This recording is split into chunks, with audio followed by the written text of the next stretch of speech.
गौतम बुद्ध के अनुयायी यानी उनके अनुसरण करने वाले उन्हें यदि स्नेह से कहीं बुलाते थे तो वे अवश्य जाते थे। जब बुद्ध किसी जगह पहुंचते थे तो श्रोताओं की भारी भीड़ इकट्ठी हो जाती थी। बुद्ध के वचनों में जो अमृत होता था उसका पान करना सभी को पसंद था, क्योंकि उनके उपदेशों में ऐसा कुछ अवश्य होता था जिसमें गंभीर से गंभीर समस्याएं आसानी से सुलझ जाती थी और जीवन एक शांत नदी की तरह बहता हुआ प्रतीत होता था।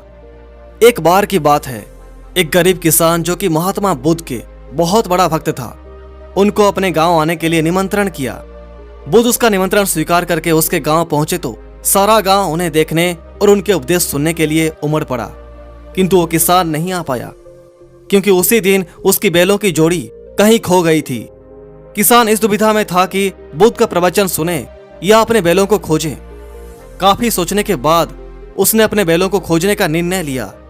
घंटों भटकने के पश्चात बैल मिल गए, लेकिन तब तक शाम हो गई थी। थका हारा वो किसान घर आया और भोजन करके सो गया। अगले दिन सुबह वो बड़े संकोच के साथ बुद्ध के पास पहुंचा। तभी बुद्ध अगली यात्रा की तैयारी कर रहे थे, इसी कारण भीड़ भी बहुत थी। किसान ने बुद्ध को प्रणाम करके अपने ना आने पाने का कारण बताते हुए उनसे क्षमा प्रार्थना की।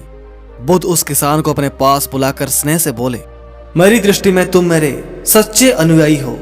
यह सुनकर भीड़ में से एक व्यक्ति बुद्ध से पूछा, क्षमा करें प्रभु, जब आप इस गांव में आए तो हम सब ने आपका स्वागत किया, श्रद्धा पूर्वक आपके प्रवचन सुने, लेकिन ये किसान अपने निजी कारण के लिए ना आपके स्वागत करने के लिए आया और ना ही आपके प्रवचन सुनने, तो फिर ये कैसे आपका सच्चा अनुयायी हो गया?